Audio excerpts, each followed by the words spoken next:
Alright, so a quick recap. The war started because some guys hated this dude called Franz Ferdinand, so they killed him. Austria got mad and declared war on Serbia by expelling Russia, and then France jumped in too.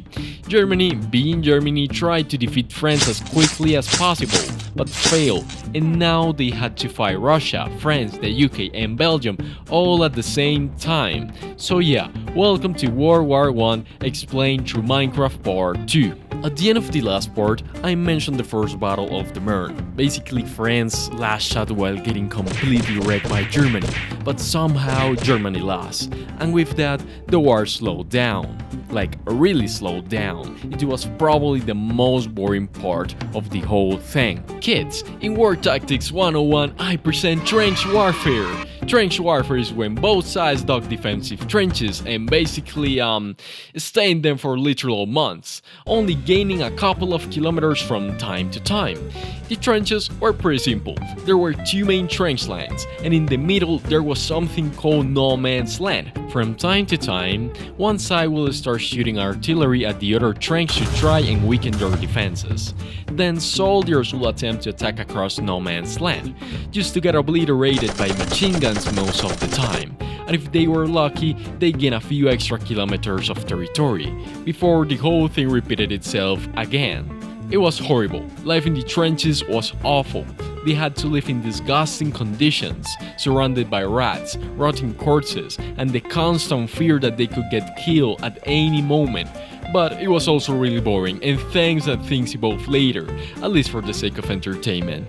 Anyway, after the Battle of the Marne, Germany and France started digging trenches and basically just stayed there, fighting for months without advancing much at all. Oh, and I didn't tell you guys, Germany and Italy were friends, and eventually Italy joined war at the German side. But after seeing that Germany and Austria-Hungary were kind of losing and the UK was offering them lands if they joined them, they decided to switch sides. But don't worry, because Germany got a new friend, the Ottoman Empire. They joined the war and started attacking Russia and British colonies in the Middle East and Africa.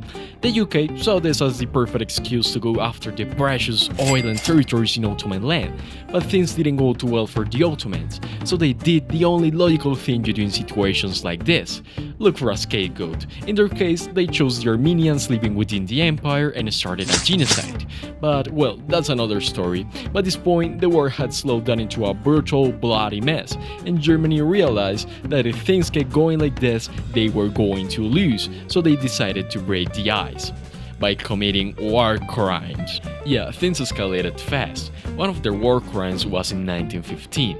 They sunk a British passenger ship, the RMS Lusitania. The problem? It had over 100 Americans on board. In America, President Woodrow Wilson obviously didn't like this, but he took a deep breath and decided to stay neutral. For now. Meanwhile, Austria-Hungary is still struggling to defeat Serbia, so they called their new friend, Bulgaria, and offered them land.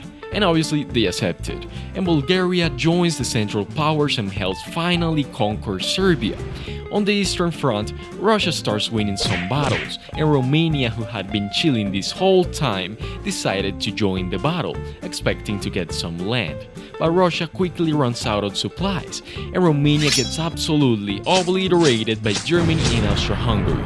By now, the war has dragged for years, and still no one is winning. Soldiers are starving, morale is low, and back in Russia, things are about to explode. Russia's economy is collapsing, people are starving, the Tsar is useless, and then they assassinate Rasputin, you know, the guy from that song. So after all that happened in Russia in 1917, people started rioting in Petrograd. The protests then turned into a revolution. And well, you know the rest of the story. And if you don't, the Russian Revolution is going to be the next video, so stay tuned. But all you need to know is that they got out of the war because they were starving. Germany was naturally happy about this because now they only had one front, so they move all their troops to the west. But then they make a huge mistake. Germany sends a secret message to Mexico, the Zimmerman telegram, and it basically said, "Hey, we're Germany and we don't like the US, and we know you guys don't like them too, so let's fighting again together." But unlucky for the Germans, the British intercepted the letter and showed it to the US. President Woodrow Wilson had been trying to stay neutral, but this was something he couldn't let slide. And for Germany, this was the worst case scenario. The US had been making a ton of money selling weapons and supplies to the Allies, and they were almost getting to be the wealthiest and most powerful country in the world. And now they were coming to war. Germany knows it's a matter of time, so they go all in. They launch massive attacks on the Western Front. At first, they make some progress, but then freedom arrives. Fresh, well-fed, full of energy, and with ton of supplies. Germany starts losing badly. One by one, their allies collapse. Bulgaria surrenders, the Ottoman Empire surrenders, Austria-Hungary surrenders, and finally, Germany surrenders. On November 11, 1918, the war officially ended. Over 17 million people are dead. More than 20 million are wounded. It's the deadliest war humanity had ever seen. Until, well, you know what's coming.